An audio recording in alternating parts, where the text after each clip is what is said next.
3. Bonjour et bienvenue sur SIFA News. Aujourd'hui, je vais vous parler d'une rampe LED de la marque Lumini Aqua, qui est un constructeur chinois de rampe LED. Il s'agit de la Pixie 36R2. Alors la Pixie 36R2 est une rampe LED composée de 12 LED de 3 watts. C'est une rampe LED qui est disponible en modèle eau douce ou eau de mer. Et ici, je vais vous présenter un modèle eau douce parce que dans la vie, il n'y a pas que l'eau de mer. Alors, on va regarder un petit peu ce qu'il y a dans le package qui nous a envoyé par la marque. Donc, on a l'emballage extérieur, qui est du carton classique, un peu de mousse. Donc, chose importante, c'est comme un fabricant qui envoie un peu partout dans le monde, toujours préciser au niveau de la commande que vous êtes en Europe et qu'il vous faut une prise Europe. Donc, comme ça, ils vous mettent une prise Europe avec, ça va plus vite, ça permet de gagner du temps. De base, la rampe est livrée seule, c'est-à-dire c'est une rampe normalement à suspendre. De la même manière, là vous voyez ici des supports qui sont livrés avec. Ces supports sont optionnels, donc je vous montrerai après où c'est qu'ils se fixent, mais pareil, pensez à demander ces supports. Donc des supports en métal qui permettent de fixer tout simplement la rampe sur le bord du bac. On va attaquer par le déballage de la rampe en elle-même. Donc derrière, voici la Pixie 36R2, donc deuxième génération. Comme voilà, au niveau de l'emballage, elle est assez petite. On a les 12 LED ici qui sont répartis. Alors en LED, nous avons des Cool White en 12K de marque Bridgelux. On a des 3000K au niveau Bridgelux aussi, des Royal Blue de la marque Semi LED, des Pure Blue et des UV Edison au niveau du spectre. Donc, ce qui fait pour un total de 12 LED et donc de 36 watts de LED. Les optiques qui sont livrées avec sont des optiques de 120 degrés, donc ce qui permet une couverture large du bac. La marque Lumini Aqua nous indique en fait qu'un petit spot comme ça équivaut à un spot de 120 watts équivalent HQI.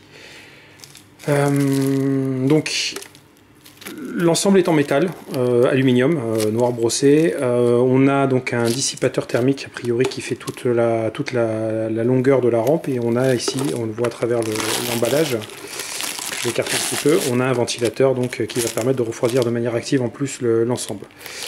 On a ensuite une petite notice en anglais qui est livrée avec, qui explique le fonctionnement de la rampe. Ici, on doit avoir le câble de connexion, voilà. Enfin, un adaptateur secteur qui va permettre d'alimenter la rampe. Et en option, ici, un contrôleur sans fil. Pareil, alors c'est une option qui est vendue séparément, en plus comme les pieds. Il faut compter 259 $ pour la rampe en elle-même. Il faut compter à peu près une cinquantaine de dollars pour un contrôleur Wi-Fi et les pieds. Sachant que c'est du matériel qui s'achète en ligne sur leur site. Il faudra compter des frais de transport et éventuellement des frais de douane, parce que ça c'est un peu aléatoire sur la douane, mais bon, il faut compter en moyenne 20% de frais supplémentaires si ça passe par la douane. Bien évidemment, c'est une rampe d'eau douce, donc moi j'ai un petit bac d'eau douce de 60 litres d'Enerl où on fait un peu de choses dedans, donc elle servira de contexte à être testée, benchée, et puis on sortira l'apogée derrière pour faire des mesures. Et puis on vous montrera un petit peu aussi comment fonctionne le logiciel, puisqu'on peut la piloter par Wi-Fi. Donc on peut la piloter via l'application PC, on peut la piloter via l'application smartphone Android ou Apple. Donc on vous montrera ça un petit peu en détail.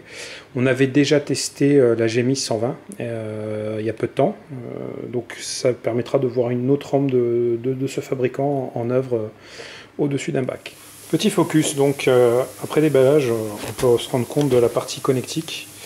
Data in, data out, power, donc voilà, brancher le power secteur, l'adaptateur secteur.